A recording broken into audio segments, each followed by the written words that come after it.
The prison boss, Narcissist, her intimate partner, primary source victim speaks. Part 2. Hello, I'm H.G. Tudor. I'm examining the behaviour that took place between Cherie Spencer, a narcissist, and her victim, Richard Spencer, who is now the former intimate partner, primary source, because they are no longer together. He left her, thus managing to escape, and she, of course, is now in prison. He found himself subjected to 2 decades of abuse, and he has been interviewed by the Daily Mail, which provides an opportunity to understand more of the mindset of a male victim of a female narcissist, and also provides me with an opportunity to dissect what he has to say and provide you with additional commentary and understanding. Mr. Spencer talks about the beginning of the relationship. Looking back to the start of their relationship, it is a miracle Richard can recall any fondness at all. For the first couple of years, it was 95% nice times and 5% not nice times, he says. Of course, within the first couple of years, he's in the golden period. Typically, the golden period between a narcissist and the intimate partner primary source lasts from anywhere from 6 months to 18 months, sometimes less, sometimes more. Here, it would appear that what would have happened is that for the most part it was going well and he didn't enter sustained devaluation, and what he will have experienced was occasional testing of him by the narcissism, and then, towards the end of this period, he would have entered the sustained devaluation. He explained that the behaviour evolved. By the time she was punching me so I was having to wear makeup to hide the bruises, the abuse had become the norm. This demonstrates the fact that he then entered into longer sustained periods of devaluing behaviour with shorter respite periods. He explains, I felt I deserved to be punished. This, of course, is the diminution of his self-worth and the corruption of his empathic trait of honesty to make him feel guilty.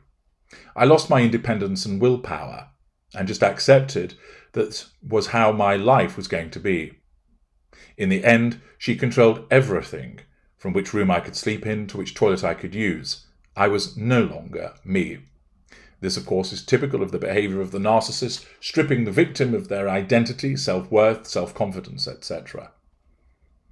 When Richard met Cherie at a nightclub in 2000, he was a confident, fun-loving 23-year-old who went to the gym, loved music and travel, and had a wide circle of friends and liked nothing more than to spend time with his family. His mum had died when he was 9, potential vulnerability that a narcissist would exploit, of course. But he was close to his dad, younger sister, and extended family, including a stepmother he now calls mum. Cherie, then 22, and hugely attractive, undoubtedly a somatic narcissist that would utilise her good looks and sex as a means to control Richard. He says she was fun, effervescent, really confident person who everyone liked. She'd do really kind things, false compassion, buy thoughtful gifts, bribery. He remembers an early romantic break in Venice before the violence began. I remember going to a Vivaldi concert in a church or cathedral and a meal at a nice restaurant afterwards. Walking back to the hotel by the canals was quite atmospheric, unlike memories of most of the other cities we went to, which are tainted by evenings when she became abusive. This, of course, is demonstrative of the way that the narcissist spoils occasions, and how, of course, that's marked in the memory of Mr. Spencer. Cherie, who was from childhood, didn't have the best childhood, he said. Cherie, who was from Sunderland, didn't have the best childhood, he says. She'd moved around a lot and witnessed abuse herself. This suggests, of course, a lack of control environment, which assisted in the formation of her own narcissism, and likely that she was exposed to a narcissist herself. She would go into detail about when her mum and dad got drunk. I wanted to help her. She was the first person I'd fallen in love with. Notice again how he's in a sense a sucker for this type of narcissist, whereby his emotional empathy causes him to want to rescue her, to protect her, to help her as a consequence of what has happened to her. The violence began a few months into their relationship, when she was staying at his flat in Ipswich. The arguments would start always when she'd be drinking, he says. They could be about anything, normally something I'd done or not done. Of course, what's happening here is that her drinking was exacerbating the churning fury underneath so that she was less able to control it. And although Richard ascribes it to something he'd done or not done, which is in part correct, it was of course that he was actually threatening her sense of control. In the early stages it was pushing me, physical assault, breaking things, destruction of property, and slapping me, physical assault. The next day she'd be extremely apologetic, false contrition, and say she wouldn't let it happen again, future faking. She'd write little notes saying she loved me, flattery. I'd apologise too, because although I wouldn't have been the one shouting, I'd feel I'd played a role in the argument. Again, this is typical of an empathic victim who sees in shades of grey, that recognises that they played a part in the argument and therefore thinks, well, they've apologised, so should I. Of course, the apology that's given by the victim demonstrates that they continue to be under control and provides fuel. Cherie would explain her behaviour by saying, if you hadn't done that, then I wouldn't have done this. Blame shifting. You think, okay, I can see why she's saying that. Presence of emotional thinking blinding him to what's really going on.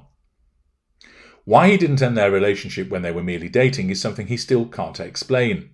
Of course, the actual reason is that he was caught by his own emotional thinking. The addiction that he has to the narcissist wanted him to stay with her. And therefore, even though he was being mistreated, it still wasn't sufficient to him to walk away. I've got quite a lot of blank periods in my mind, he says. I felt like I was in love with her probably for years, and I thought she was with me. But looking back now, I don't think I call it love anymore. Well, it certainly isn't from her, because as a narcissist she's incapable of loving him, and he may well have loved her, although of course it was predicated on an illusion. He even excused her having an affair, commission of infidelity, lack of emotional empathy, with a friend of his in January 2007, because he says, it was my fault for working long hours and neglecting her. Again, typical of an empathic victim, whereby the narcissist mistreats him by having an affair, and, in order to try and find a reason as to why she would do that, ends up self-flagellating. I had an internet business I worked on in the evening because I wanted us to be financially secure.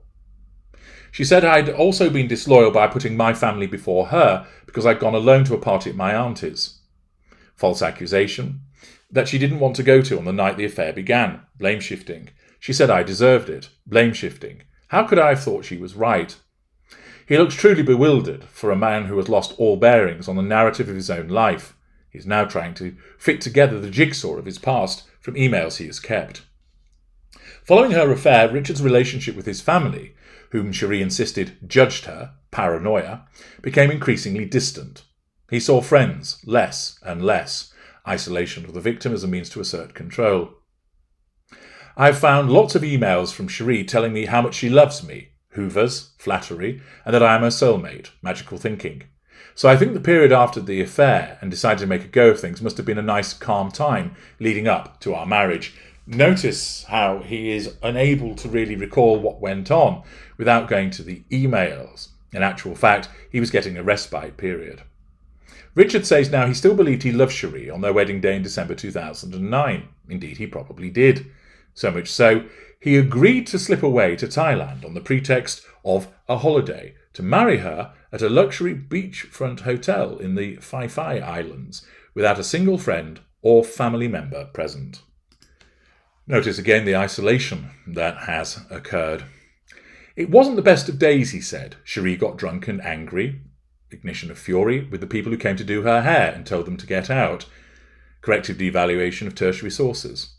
I made an excuse in my mind that she was being like that because of the pressure of the day. I even said to her, everyone has butterflies. Again, notice that because he doesn't know what he's dealing with, he attributes her behaviour to something which it actually isn't. Believe it or not, I felt marriage was a natural progression. When we came back, I wanted to think of it as a fresh start. Once again, evidencing the way that the victim thinks that this situation can be improved upon. But we never really got back on track. Indeed, the violence escalated, particularly when, year after year, they tried unsuccessfully to start a family. She'd say to me, when I have a baby, I'll be happy. Future faking. Guilt tripping. I won't mind you working all those hours. We actually had a phrase for it. Baby dance. And sometimes I had to dance twice a day. Assertion of control over him by sexual demands. If I wasn't physically able, she'd say things like, all you've got to do is perform, you're not a man. Sexual belittlement. As she got more desperate, she got really angry. The failure to have a child, of course, is a threat to control, thus igniting her fury. She talked about my size to insult me, belittlement. I resorted then to getting Viagra-type drugs online. There weren't any pleasurable feelings. After 3 fruitless years, they decided upon IVF. When the third cycle failed in February 2014, Cherie's violent explosions increased. Richard, of course, is well within the sustained period of devaluation here, with occasional respite periods. He still doesn't realise what it is that he's dealing with, and keeps trying to do his best to placate her, to appease her. But naturally, it doesn't work. In part 3, I will continue the analysis of this relationship based upon the information that the victim is providing.